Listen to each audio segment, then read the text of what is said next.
Buenos días, esta es una traducción de un mensaje del hermano pastor David Killing, predicado en enero de 2016 y traducido al castellano. El título del mensaje es Un nuevo mandamiento.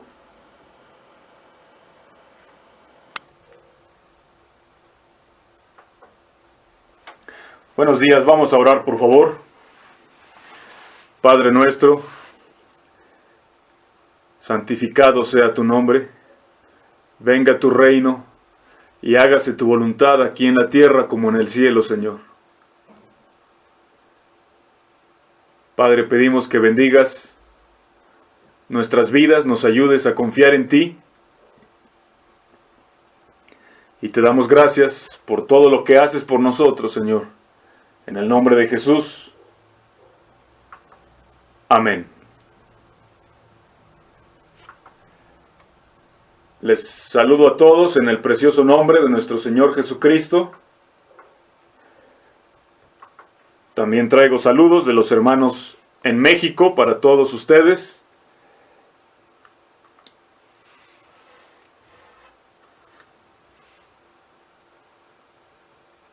Y quiero otra vez agradecer al Señor por su bondad y su misericordia. Es una de las cosas que podemos hacer, ser agradecidos. Muchas veces no estamos agradecidos porque pensamos que merecemos algo mejor que lo que tenemos. Lo cierto es que no merecemos nada. De hecho, lo único que merecemos es recibir la paga por todo lo malo que hemos hecho. Eso sí es lo que merecemos. Y la verdad es que es un gran privilegio el ser reconciliados con Dios y poder volver a ser lo que nuestro Creador quiere que seamos.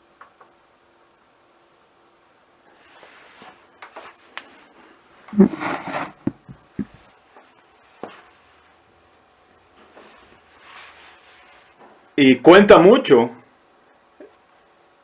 Es muy importante, como seres humanos, que seamos agradecidos, que estemos agradecidos.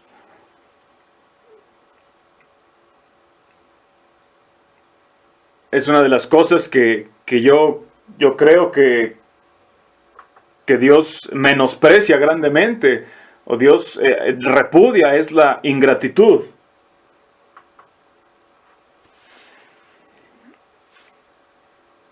Y en esta mañana pues estamos agradecidos con el Señor y hacia Él va dirigida toda nuestra adoración, nuestra alabanza, y todo lo que hacemos se trata acerca de Él y de nuestro agradecimiento para con Él. Y de eso se trata también el creer en Él de verdad. Pues gloria a Dios por esto. Esta mañana quiero que por favor vayamos en nuestras Biblias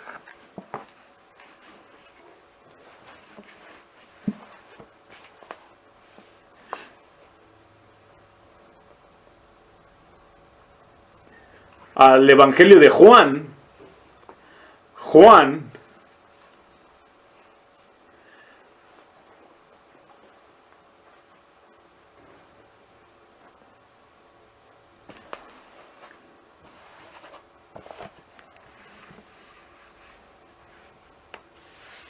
capítulo 13, Juan capítulo 13, para comenzar la lectura en verso 30, esto nos está narrando aquí, inmediatamente después de que Jesús tuvo la cena del Señor con sus discípulos, la Santa Cena.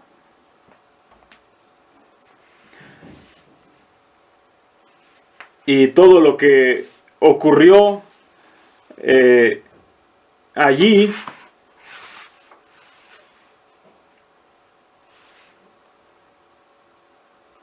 dice, verso 30, y tomando el pan inmediatamente, este es Judas, el que tomó el pan, dice, y tomando el pan inmediatamente, Judas salió, y ya era de noche cuando salió. Aquí nos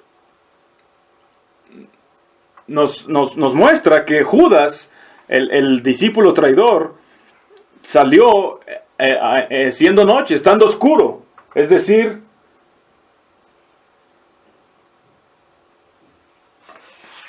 aquí tenemos a Jesús que lo único que había mostrado para con Judas era solamente amor y bondad.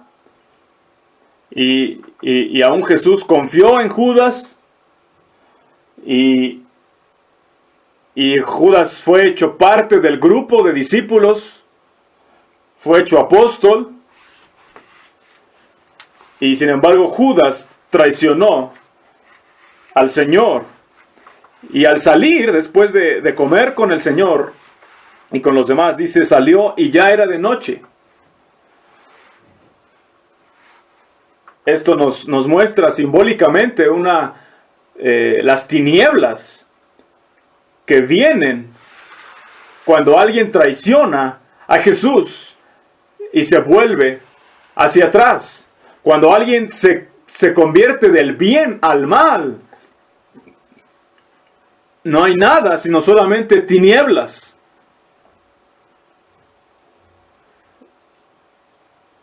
Y por eso habla el apóstol Pablo de pelear la buena batalla sin desmayar, como este himno que cantamos hace rato dice, no te desmayes ante el cansancio. Tú eres muy querido para el Señor. Tú simplemente cree y sigue y verás que Cristo es todo, en todo y es todo para ti, dice así el himno. A veces es difícil alcanzar a ver todas las cosas. A veces hay cosas que sí nos cuestan un poco de trabajo entender o aplicar o llegar a vislumbrar.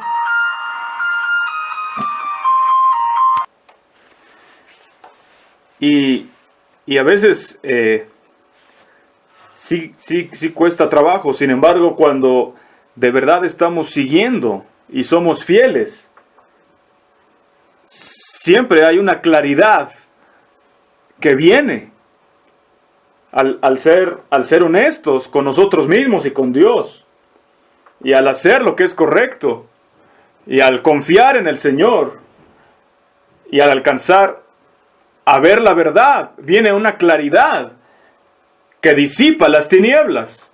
Cuando abandonamos eso o nos rendimos ya de dejar de luchar y dejamos la luz, no viene nada sino solamente tinieblas. Pero si persistimos, aun cuando atravesemos alguna tormenta, alguna nube, pero si persistimos, hay una claridad que proviene simplemente de confiar en el Señor. La gente toma decisiones y una de las cosas que me convence más de que Dios existe, más que cualquier otra cosa, es el hecho de que el ser humano tiene una decisión, tiene la libre elección de hacer el bien o el mal. Y que es su voluntad. Y cuando uno toma la decisión del mal, se observan las tinieblas. Y cuando uno toma la decisión de la bondad, se ve la bondad de la gente. Puedes ver a la gente cambiar justo frente a tus ojos, ya sea entregándose a la perversidad o a la bondad. Y eso me convence de que hay un Dios más que cualquier otra cosa. Al ver la bondad de la gente de la cual es capaz cuando se somete a esa bondad. y que la gente es capaz de tomar esas decisiones. Tan solo apenas esta mañana, algunos de nosotros fuimos a visitar a Jimmy, uno de los ancianitos que visitamos, y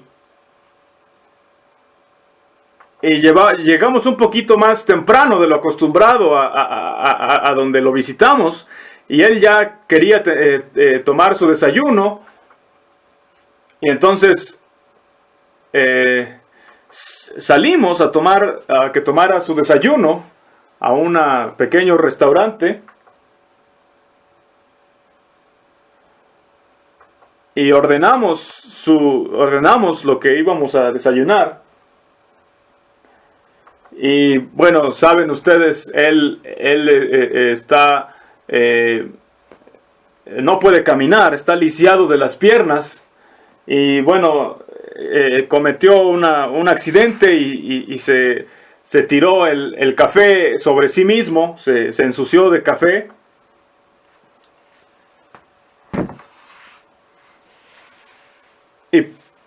Y podías ver la mirada en su rostro de que estaba avergonzado y tratando de limpiarse, y vino la mesera, y también vino y le dijo: Señor, usted ya no tiene que pagar, porque ya hubo alguien que pagó su cuenta, pagó sus alimentos. Supongo que alguien, no sé si en los del mismo restaurante o alguien que estaba viendo, se sintió pues mal de haber visto esto, y decidieron pagar sus alimentos. Y entonces él comentó y dijo: este simple acto de bondad restaura mi confianza en la humanidad. Un detalle muy pequeño, un pequeño acto de bondad, restauró su esperanza en la humanidad, aunque quizás no le dure por tanto tiempo, pero le va a durar para este día. Pero puedes ver que hay bondad aún en la gente, y la bondad es buena. Y cuando uno hace actos de bondad, eso arroja luz en todas partes.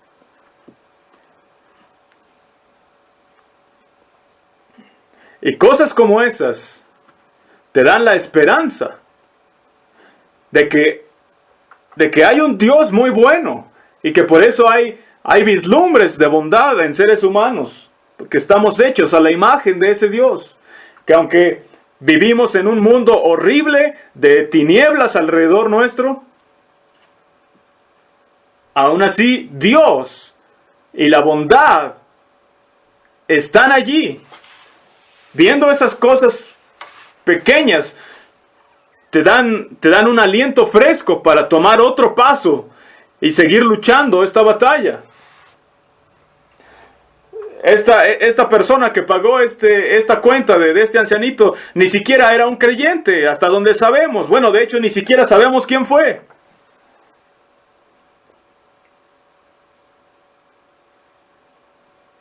Alguien en el anonimato hizo este acto de bondad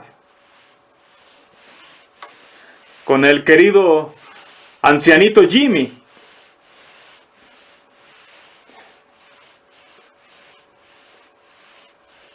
Y creo que ese acto de bondad también le ayudó a quitar el enojo que tenía contra sí mismo, de que derramó el café sobre sí mismo.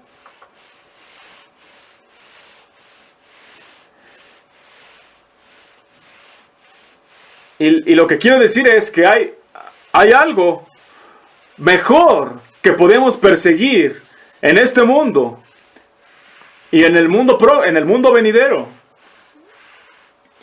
Y cuando vemos esa luz, eso es lo que tenemos que perseguir y ser y hacer. Aún en cosas pequeñas a veces, que de verdad afectan a otras personas. Ser esa bondad, esa luz, esa sal que Cristo nos llamó a ser en este mundo. Y a veces estamos enfocados en otras cosas, creyendo que no alcanzamos todavía el estándar de Cristo, pero son estas cosas en las que Dios se está fijando, que sembremos luz de esta manera en la humanidad. Y conforme andamos en esa luz, hay luz y claridad alrededor nuestro. Pero es cuando empezamos a voltear hacia la noche y hacia las tinieblas, cuando todo se vuelve confuso y oscuro. Y a veces es difícil confiar en el Señor simplemente para caminar en esta vida, prosiguiendo a la perfección en lo que Él nos llamó a seguir.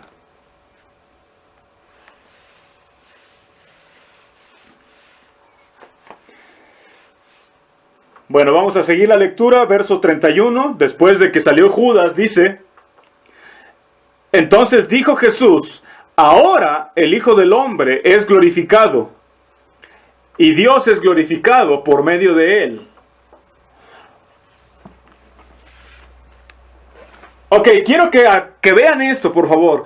¿Cuándo dijo Jesús que Él y su Padre eran glorificados? Él acaba de ser traicionado. La persona que lo va a entregar a los malos acaba de salir para ir a entregarlo. Y ya va a ser crucificado. Él sabía que Judas iba a salir precisamente para encontrarse con la gente que iban a venir por él para apresarlo y crucificarlo. Él sabía.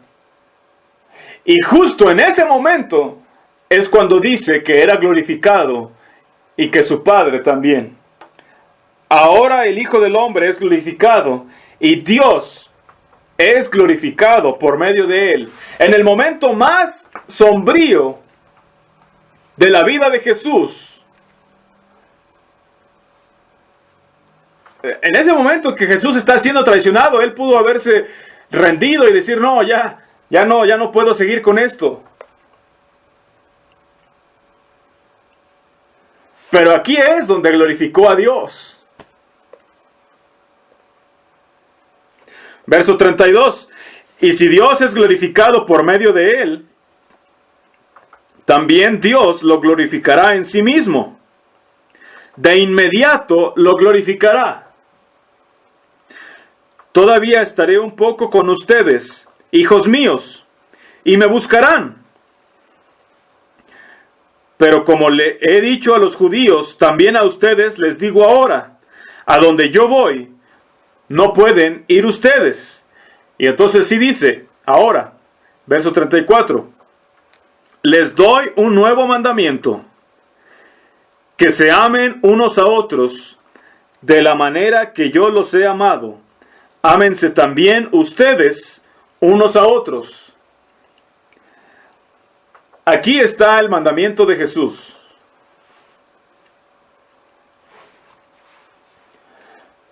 Podemos resumir, sintetizar todas las reglas, todos los demás mandamientos, todo lo que Dios espera de nosotros, todo lo que enseña toda la Biblia. Y Jesús mismo dijo que toda la ley y los profetas, todo lo que Dios enseña, depende de estos dos mandamientos: amar a Dios de todo corazón, alma, mente y cuerpo, y amar al prójimo como a uno mismo. Mucha gente ama a Dios, al menos a su manera. Trata de guardar de la manera más estricta todas las reglas, todos los mandamientos que pueda. Y quiere tener todo bien perfecto y bien ordenado, amando a Dios.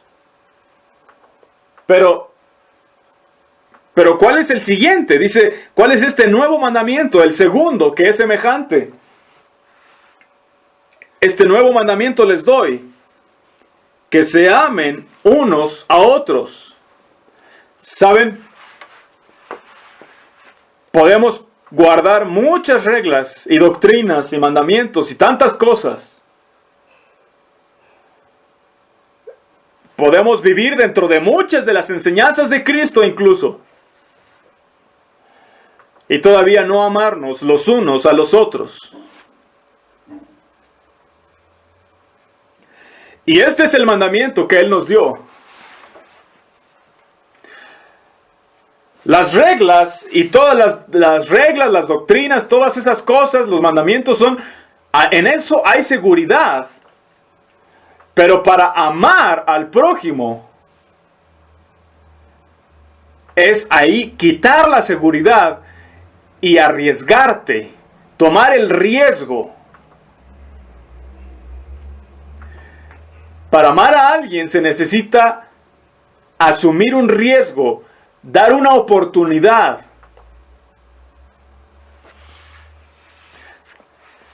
Aquí vemos que Jesús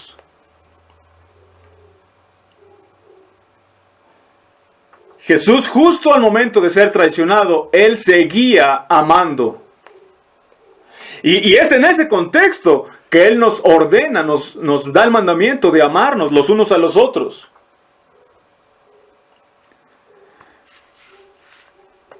Jesús se arriesgó y le dio a alguien la oportunidad, la chance de confiar en Él.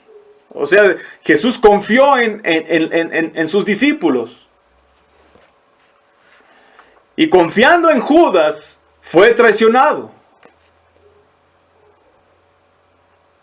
Y aún así, la próxima vez que vemos a Jesús, cuando se encuentra con Judas ya para ser entregado, ¿qué hizo Jesús? Para empezar, le da el beso de amor y le dice, amigo.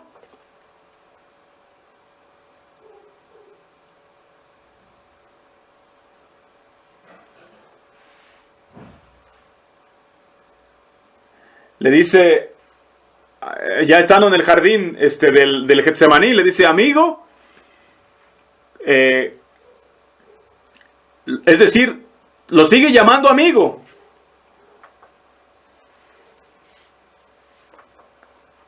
Le dice, amigo, con un beso entregas al Hijo del Hombre.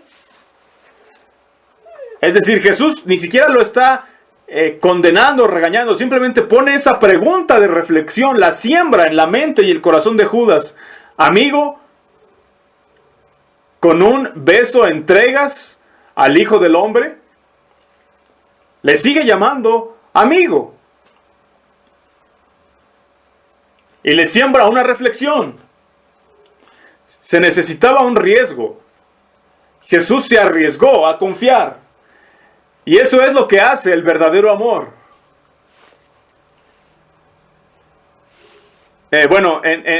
Esto que acabo de citar está en Juan 18, pero hay otra parte en Mateo.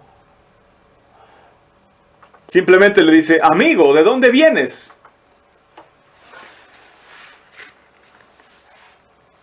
Dándole a Judas, incluso allí la oportunidad también, de ser su amigo, de ser amigos todavía. Está en Mateo 26 la otra parte, la otra.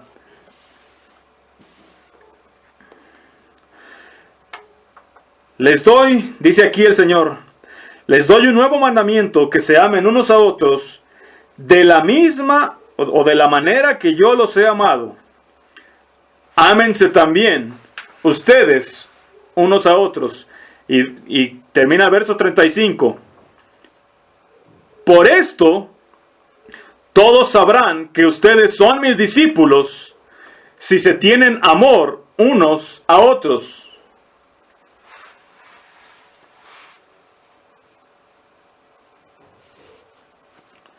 Saben, pensamos en el amor.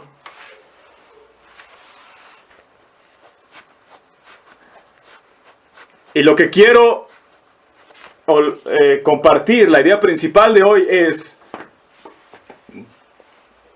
que nos amemos los unos a los otros. Significa abrirte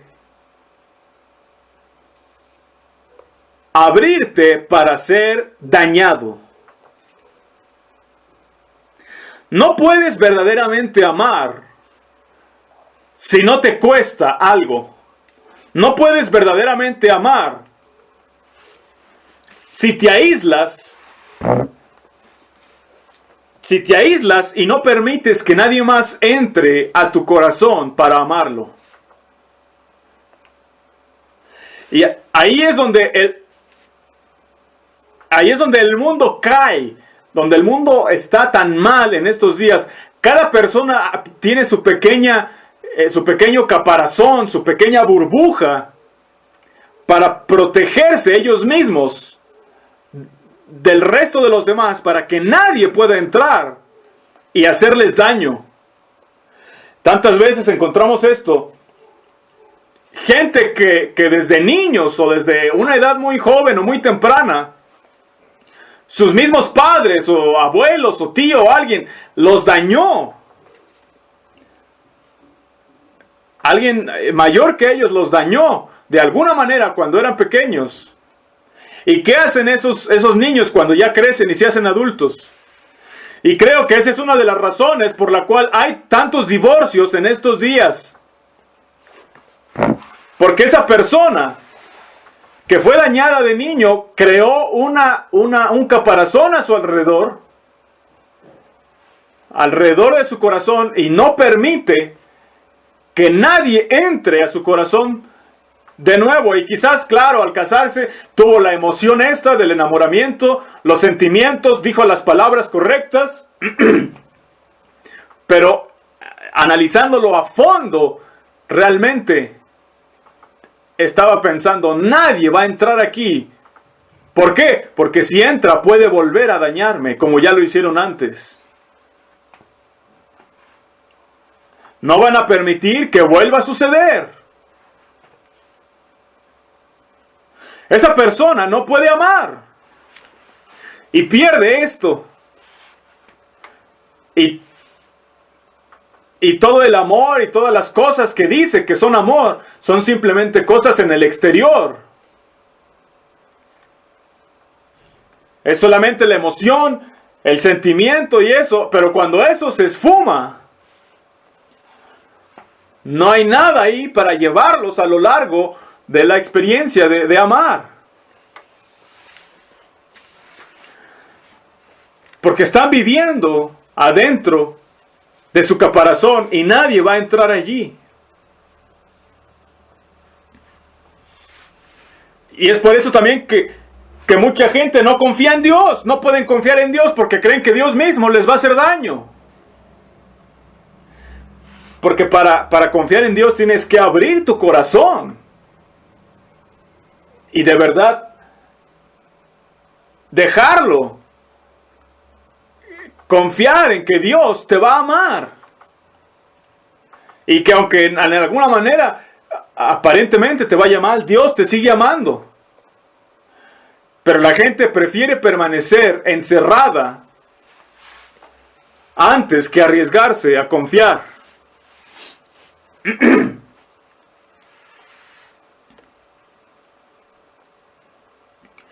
Y no permiten que nadie entre. No permiten que nadie pueda penetrar a su corazón y a su vida. Pero el verdadero amor es abrirse ante la gente, aún arriesgándote a ser traicionado. Que quizás nos hagan daño, quizás nos lastimen. Quizás hasta nos traicionen.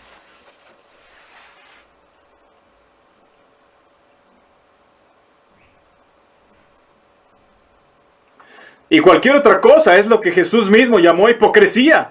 Porque el corazón de su enseñanza desde el principio, y aquí este nuevo mandamiento que da es siempre fue el amor.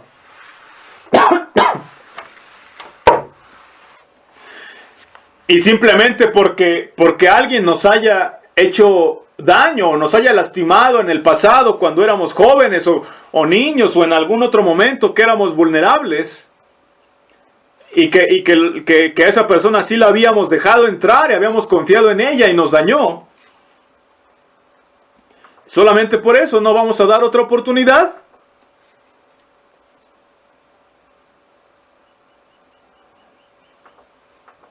Y entonces venimos y construimos esta religión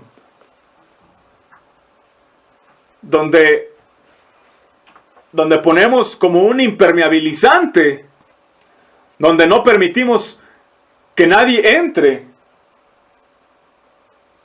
Y esa religión luce muy verdadera, luce real desde afuera, pero no hay amor en ella.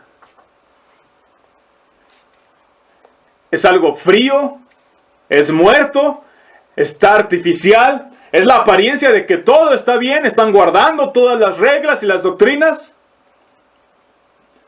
Pero si no hay amor, eso está hueco. Si no hay fe, si no hay confianza, eso está hueco.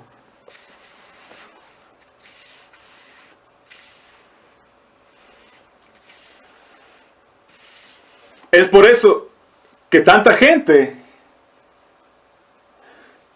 no tolera a otros que hacen las cosas exactamente de la misma forma que ellos. Jesús vino a este mundo. Y Jesús, de acuerdo con lo que narra el Nuevo Testamento, la Biblia, Jesús vino a estar justo en medio de los pecadores, en medio de los enfermos, de los quebrantados de corazón. Jesús no construyó un caparazón alrededor suyo o de su corazón. Jesús confió en Dios y amó a Dios. Y era capaz de ir allí, no porque tenía una aura religiosa que lo guardaba del resto del mundo, sino porque tenía su fe puesta en Dios. Y confió en Dios. Y fue capaz de ir justo en esos lugares de lodo.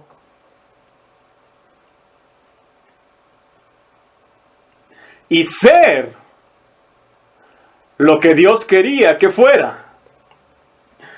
La religión construye una muralla, una pared, y se aísla del resto. Y eso no es lo que Dios quería hacer. No estoy hablando de que, bueno, ahora ya ve a un lugar donde sabes que puedes ser tentado, a un lugar impío donde sabes que puedes caer en pecado. No estoy hablando de eso. Estoy hablando de ser capaz de vivir quién eres tú y confiar en Dios, en lo que Él quiere, hecho. Vamos a 1 de Pedro, capítulo 2. 1 de Pedro, capítulo 2.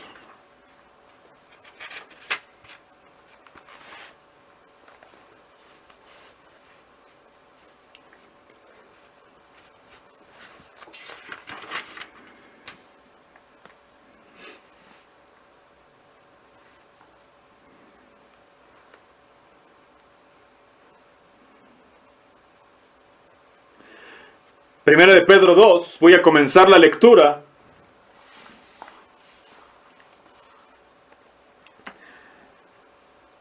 En el verso 17 dice: honren a todos, amen a sus hermanos, reverencien a Dios, honren a los reyes.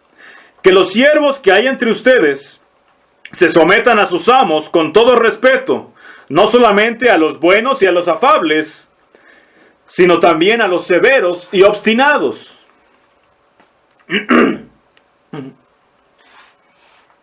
Aquí quiero comentar, dice, no solamente a los buenos y afables, sino también a los severos y obstinados o difíciles de soportar. En una versión dice, a los que no son razonables. una de las cosas más difíciles de hacer para alguien que se considera a sí mismo justo o que se cree justo es tratar o que se cree sabio. Muchas veces alguien que se cree justo o que se cree sabio, una de las cosas más difíciles de hacer es tratar con alguien que no es razonable y aún ceder ante algo que no es razonable. Eso es muy difícil de hacer, porque queremos nuestros derechos, queremos que las cosas se hagan bien, como razonablemente, como deben ser. Y cuando algo llega a ser poco razonable o irracional, no sabemos qué hacer con ello. Esto no tiene sentido, esto es absurdo, esto está equivocado. Pero justo aquí es donde entra el mandamiento. Sométanse, con todo respeto, no solamente a los buenos y afables, sino también a los que no son razonables. A veces ocurren cosas aún en mi trabajo que yo veo, esto no tiene ningún sentido. Pero mi trabajo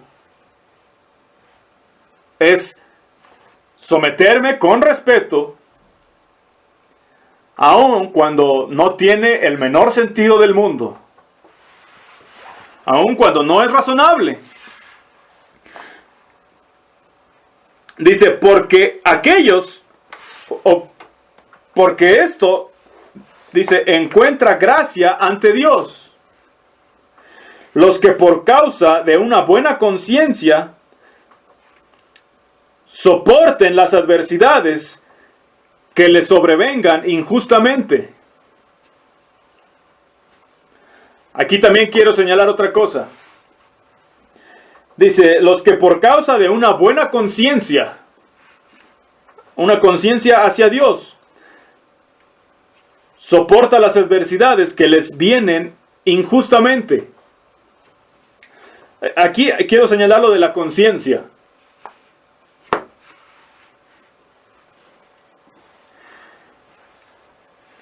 Este verso no está hablando acerca de alguien que se abstiene de hacer algo porque le molesta en su conciencia y que es perseguido por ello.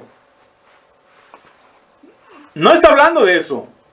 Está hablando acerca de alguien que sabe lo que es lo correcto y que se enfrenta con una persona que no es razonable, y quizás tu conciencia te está gritando desesperadamente, esto está mal.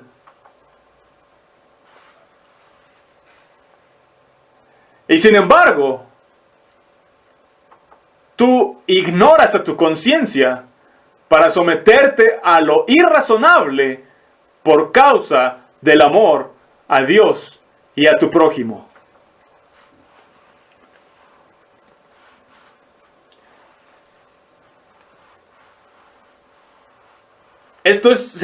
Por eso dice, aclara las cosas que les vienen injustamente. Está hablando de injusticias que son cometidas y que tu conciencia está en contra de eso, pero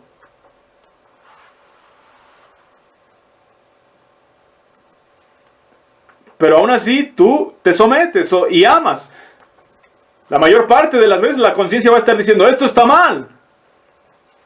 Pero la conciencia limpia, más elevada a los ojos de Dios, es cuando uno logra ignorar eso y confiar y amar a Dios sin importar qué.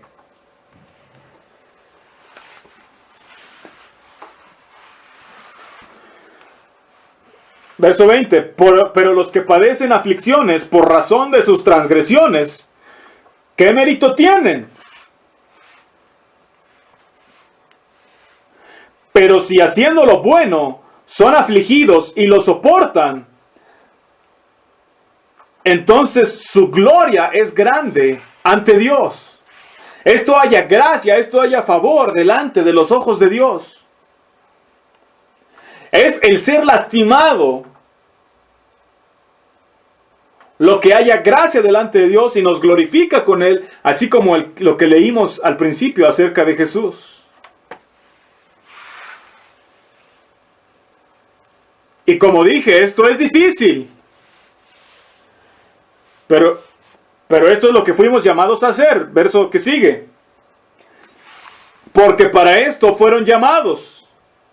Porque también el Cristo murió por nosotros, dejándonos este ejemplo para que sigan sus pisadas. Acabamos de ver su ejemplo. Jesús fue traicionado por uno de sus amigos y discípulos más cercanos. ¿Ustedes creen que Jesús, después de que fue traicionado por uno de sus mejores amigos, ustedes creen que si Judas no se hubiera suicidado, que la próxima vez que Jesús se hubiera encontrado con Judas, Jesús va a decir, no, ya no voy a permitir que esto me vuelva a suceder?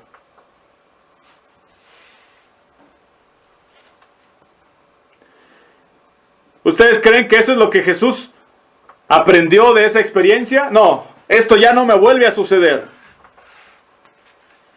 Ya no voy a confiar en nadie. Voy a construir una pared muy estricta para los que quieran entrar. Voy a construir un pequeño circulito. Y hasta voy a hacer un caparazón alrededor de mi corazón para asegurarme de que nadie pueda volver a entrar que sea capaz de dañarme. ¿Ustedes creen que eso es lo que Jesús hizo? ¿Creen que Él aprendió esa lección a partir de tal experiencia? No. Porque Jesús es bueno todo el tiempo. Y Él tiene fe todo el tiempo. Y Él confía todo el tiempo. Y Él ama todo el tiempo. Nosotros aprendemos lecciones.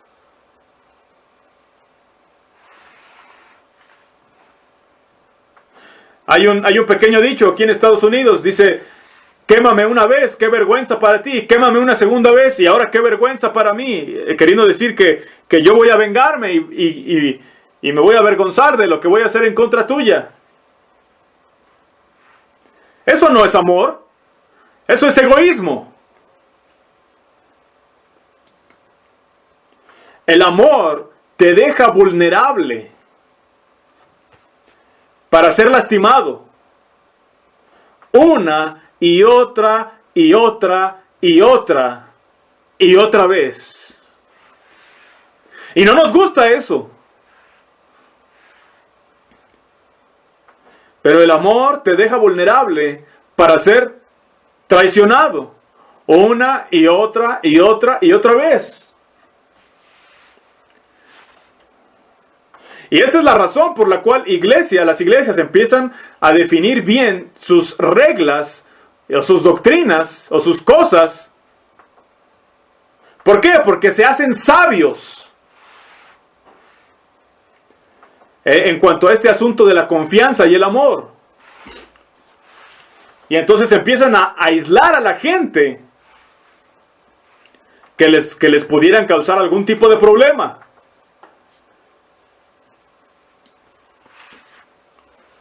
Empiezan a aislarse de personas en las cuales tendrían que confiar. Empiezan a formar todo en orden diciendo, esto no nos vuelve a suceder. No vamos a volver a confiar en nadie.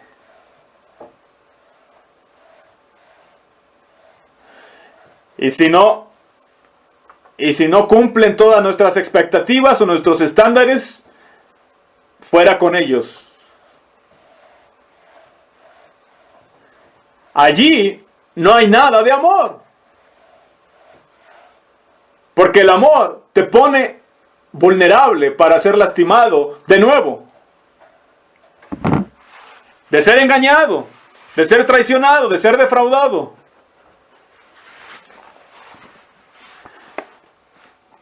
Pero no es piadoso hacerse lo suficientemente sabio para no volver a permitir que alguien te engañe, o te defraude, o te lastime. No es piadoso ser lo suficientemente sabio para impedir que alguien te lastime.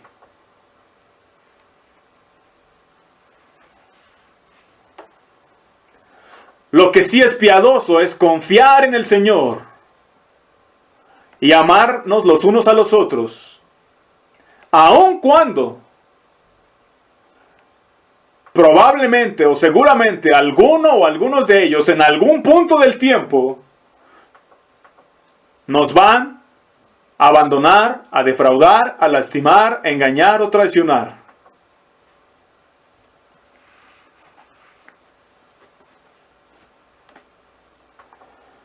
Todas las personas en las que yo he confiado, en alguna manera, alguna vez, si no me han defraudado, por lo menos alguna vez no han cumplido todas las expectativas que yo tenía de ellos.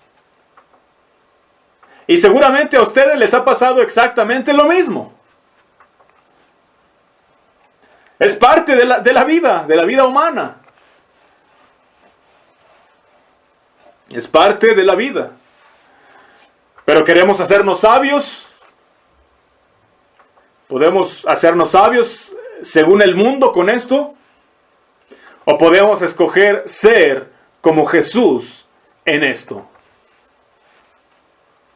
Y amarnos los unos a los otros. La sabiduría del mundo. La sabiduría del mundo quizás tenga aún la apariencia de piedad o de justicia. Pero si se trata de impedir que seas lastimado, entonces es simplemente sabiduría mundana.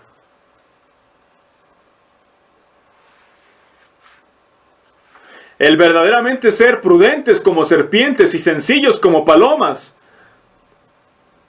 es amar. Sin considerarnos a nosotros mismos.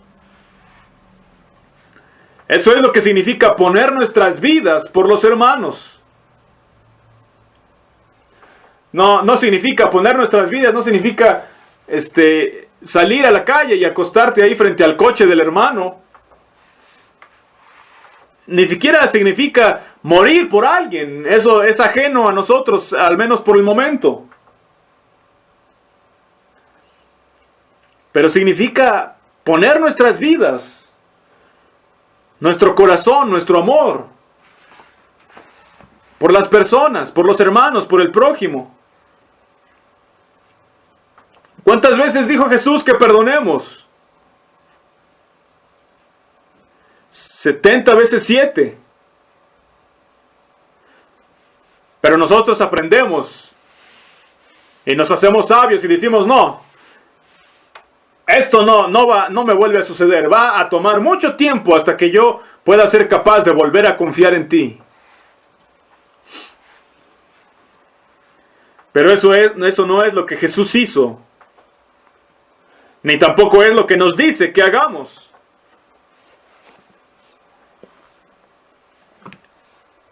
Nos dice más bien que esto es estimado a los ojos de Dios.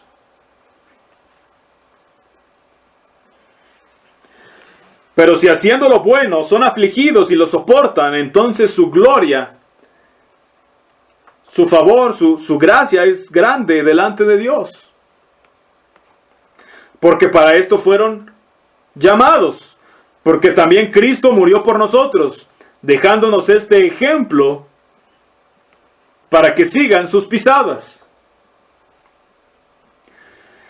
Que no cometió pecado, ni engaño alguno se encontró en su boca. Quien cuando lo injuriaban, no respondía con injurias. Cuando lo ofendían, no amenazaba, sino que encomendaba su causa al juez de justicia.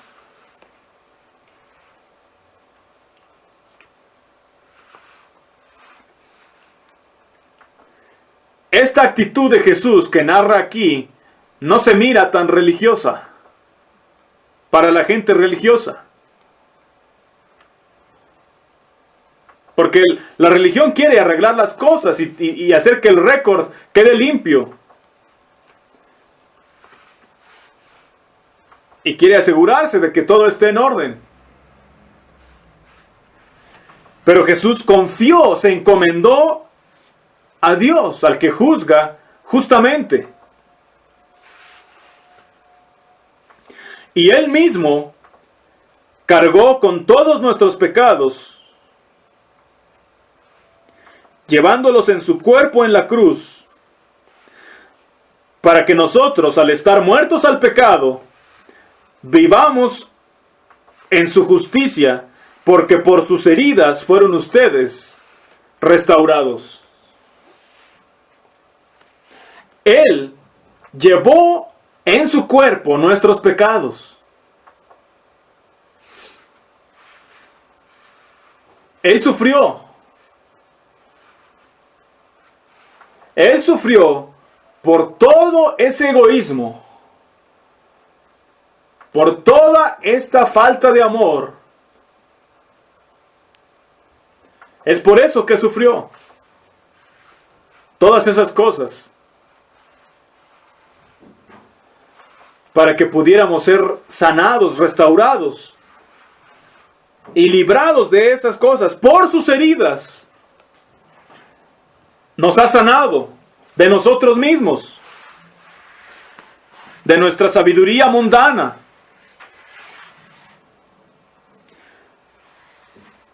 Para que podamos ser lo que Él quiere que seamos. Dice, porque ustedes andaban descarriados como ovejas. ¿Saben? Si Jesús hubiera dejado de tocar a nuestro corazón y de obrar, de llamarnos hacia Él la primera vez, desde la primera vez que le fallamos, si su espíritu no hubiera dejado de contender con nosotros desde la primera vez que le fallamos, si Él se hubiera hecho sabio y hubiera lanzado el amor por la ventana, ¿en dónde estaríamos?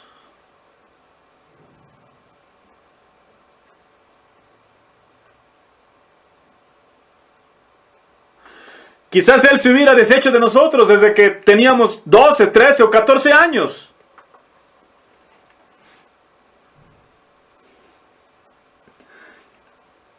Y nunca nos hubiera vuelto a dar una oportunidad porque estábamos continuamente descarriados. Como ovejas sin pastor. Pero su amor no tiene un punto donde la sabiduría ya lo cancela y le impide actuar.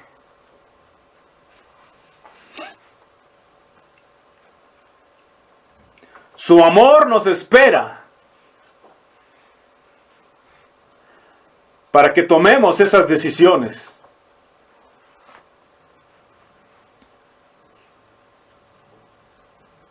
Jesús no se harta de nosotros simplemente.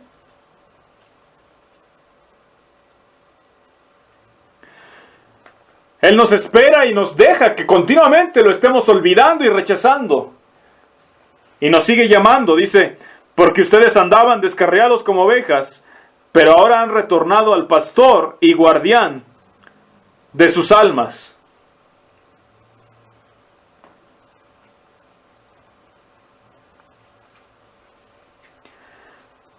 Volvimos al pastor y guardián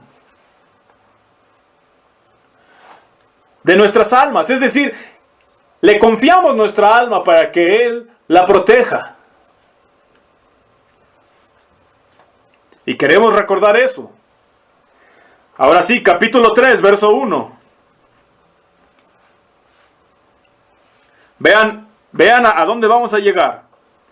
De la misma manera, También ustedes, esposas, sométanse a sus maridos, de tal manera que los desobedientes a la palabra puedan ser ganados sin palabra por su buena manera de vivir,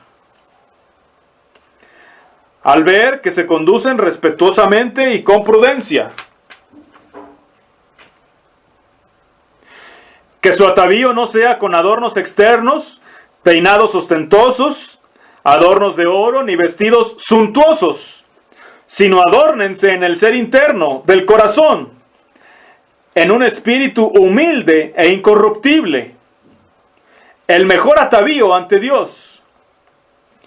Porque de la misma manera se ataviaban también en la antigüedad las santas mujeres que confiaban en Dios, estando sujetas a sus esposos, así como estaba sujeta Sara a Abraham, llamándolo Señor mío, de quien ustedes son hijas si tienen buenas obras, mientras no sean perturbadas por ninguna intimidación. O también en otras versiones dice, no temiendo ninguna amenaza o no teniendo ningún temor. Y aquí de esto estoy hablando.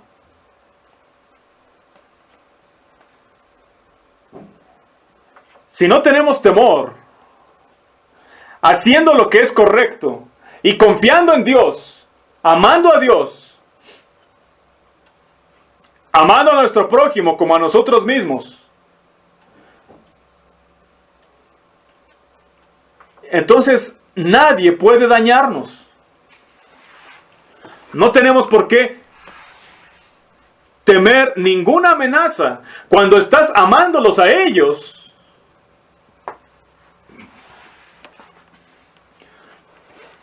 Todos estos ejemplos, de la misma manera, dice, ustedes esposas, sujétense. No tienes que protegerte a ti misma. No tienes que arreglar las cosas. Simplemente saber que tu espíritu humilde, afable, apacible, sumiso, dócil,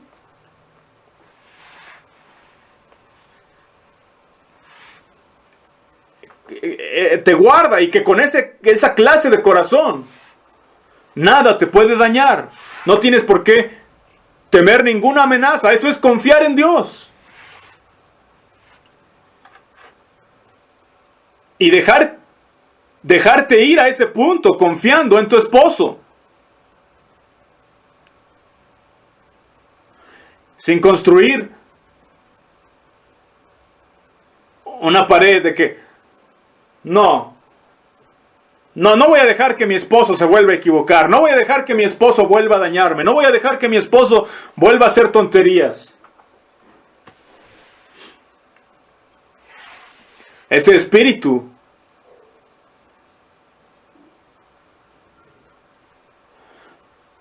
nada puede dañarte. Cuando estás confiando en Dios, no puedes dañarte cuando te abres a los demás. Por eso es que Jesús pudo ir justo en medio de todo lo que este mundo le estaba tirando en su contra. No necesitó construir una pared o una muralla. La única pared de protección que tenía Jesús es que Él amaba. Él amó hasta el fin. Esa era su protección. Él sabía que lo iban a traicionar. Él sabía que iban a lastimar sus sentimientos y su cuerpo. Pero él confió en Dios. Y esa era su protección. Esa era su red de seguridad. Confiar en Dios. Su confianza en Dios. Dice que hemos vuelto al pastor y guardián de nuestra alma. Confiar en que Dios guarda nuestra alma. Cuando hacemos las cosas a la manera de Dios, entonces Dios se convierte en el guardián de nuestra alma. Él es nuestra protección. Por eso dice aquí que es algo incorruptible. Es algo que no se puede corromper. Pero la gente se hace sabia.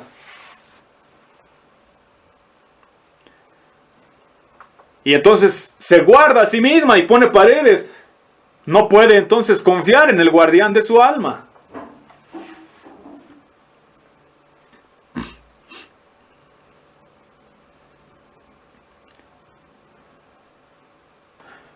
Por eso es que Jesús dio esos mandamientos, ejemplificando este amor, el poner la otra mejilla, el al que te pida dale, etcétera, todo eso. Todas esas cosas son muestra de este carácter, en oposición de tratar de construir un muro o una protección, asegurándote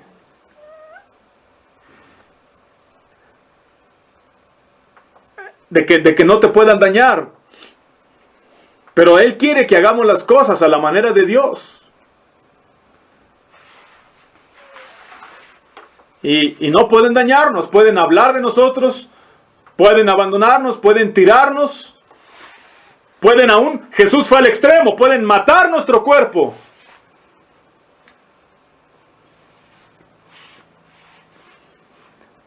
Pero cuando tenemos al guardián de nuestra alma, y lo tenemos porque vamos a hacer las cosas a su manera. Y vamos a dejar que ellos nos hagan lo que ellos quieran.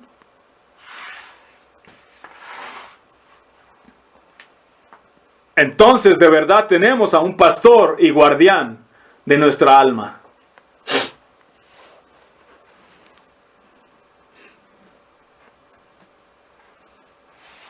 Un amigo es un amigo.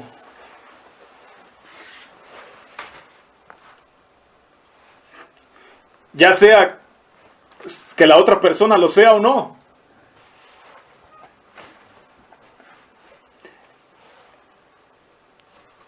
El hecho de que yo sea tu amigo no debe depender de que tú vayas a ser mi amigo o no.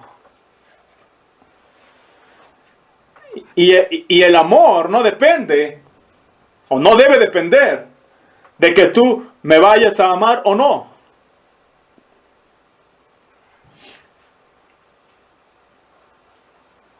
Jesús nos amó, aunque nosotros no lo amábamos. Su amor no dependía de nuestro amor por Él.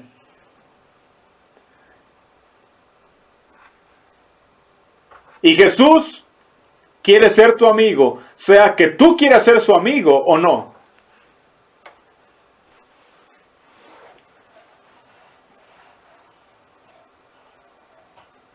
De hecho, Jesús es el mejor amigo que podríamos tener.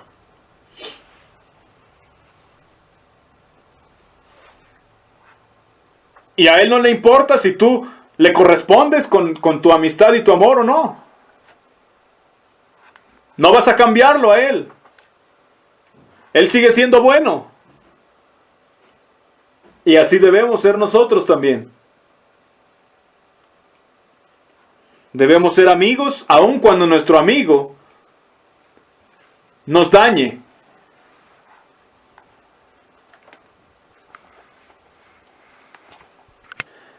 El carácter de Cristo es que yo te voy a amar y a seguir siendo tu amigo, independientemente de lo que tú hagas conmigo. Jesús amó a la gente y dejó que lo rechazaran. Él dejó que lo rechazaran. Él nunca rechazó a nadie, solo dejó que lo rechazaran.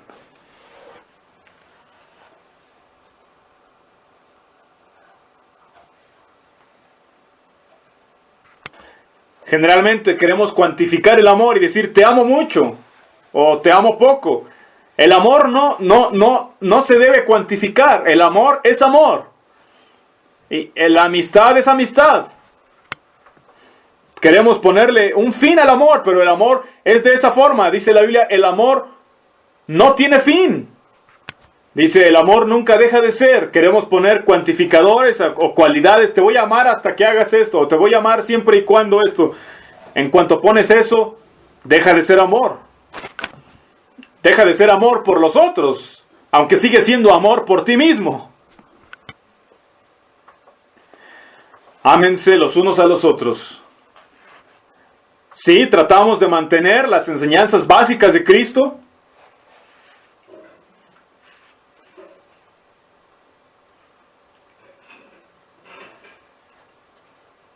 Y un hombre que de verdad ama las enseñanzas de Cristo no le va a hacer mal a su prójimo. De eso se tratan las enseñanzas de Cristo.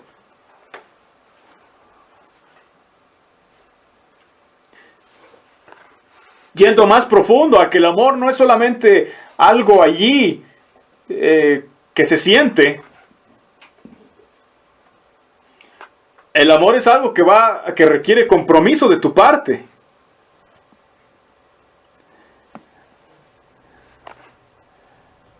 Y este es su mandamiento.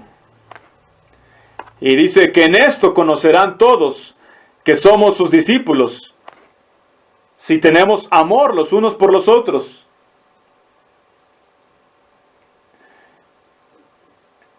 Y estas divisiones por causa de las religiones, de las doctrinas y las reglas, son tan anticristo, tan anti-Dios como pueden ser.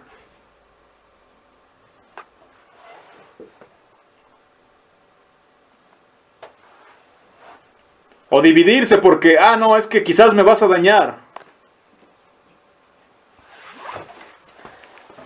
Eso no tiene nada que ver con seguir a Cristo.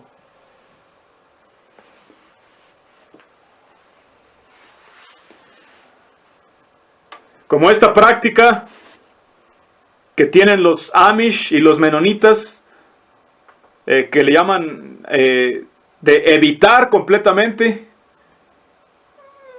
a una persona y que es gran parte de su evangelio. Está tan lejos de lo que Jesús haría como podría estar.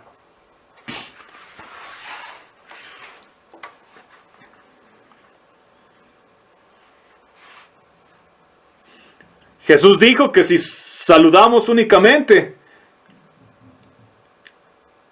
a los que nos saludan, que entonces ¿qué mérito tenemos? Que si amamos a los que nos aman, ¿qué mérito tenemos?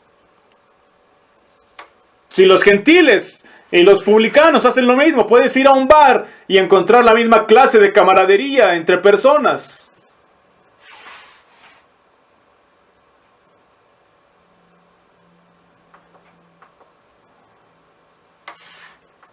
Y sin embargo, eso es lo que ocurre en tantas iglesias, el simplemente amar a los que te aman.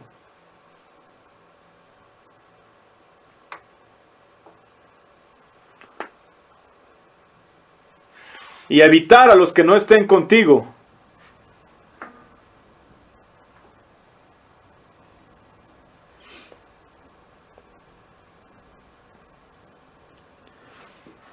No hay amor en eso. Es algo sin sentido y que no tiene nada que ver con seguir a Cristo. Jesús hubiera recibido a Judas de vuelta y la siguiente tarde Jesús hubiera cenado con él. Esta clase de amor, esta clase de fe es la separación que debería existir del mundo. Y por eso fue que mataron a Jesús, porque Él estaba por encima de todas esas prácticas absurdas, religiosas, y ellos no pudieron entender a Jesús. La mejor separación del mundo, de hecho, la única separación verdadera del mundo, es tener el Espíritu de Cristo. Y esto mantiene con pureza a la iglesia. Amar y confiar consiste en verdaderamente abrirte aún para ser dañado. Pero qué bendición es cuando te abres a otros y encuentras hermanos fieles que también te aman y que te van a amar también incondicionalmente.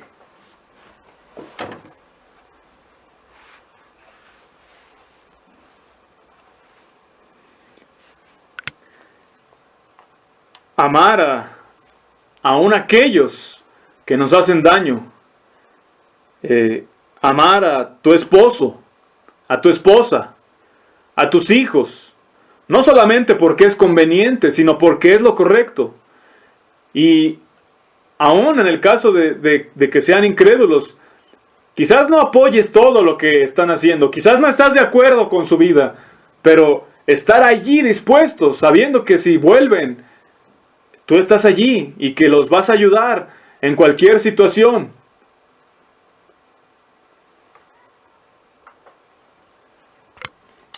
Pues estamos cerrando este año y empezando un año nuevo, y generalmente cuando eso sucede hacemos una revisión o un repaso de lo que es el corazón de esta iglesia. Y desde que empezamos la iglesia en Monet decidimos que queríamos simplemente ser una iglesia neotestamentaria, y que el mínimo requerimiento para que alguien fuera parte de nosotros era que estuviera de acuerdo y en la práctica con las enseñanzas más básicas del Nuevo Testamento. Y creo que ese sigue siendo el propósito y el corazón de esta iglesia. Nos ha llevado tiempo definir lo que eso significa, y cada vez Dios nos va ayudando a definirlo mejor. Y queremos seguir adelante. Hace 25 años que mi esposa se fue y se llevó a los niños, y ese fue quizás uno de los periodos más difíciles de mi vida. Y bueno, atravesamos diferentes temporadas, a veces buenas, a veces malas, y estos últimos 2 años han sido quizás de los más difíciles también, y cosa tras cosa sucediendo.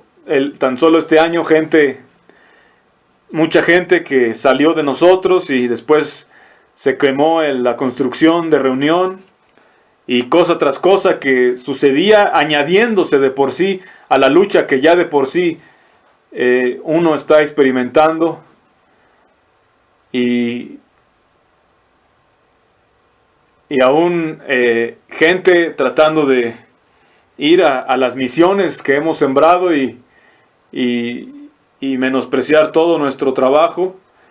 Y cuando vemos cosas como estas sucediendo, somos tentados a decir, bueno, no vamos a permitir que esto vuelva a suceder. Pero el problema es que si hacemos eso y empezamos a construir barreras, entonces dejamos de confiar en el guardián de nuestras almas, y dejamos de permitir que sea Dios el que actúe.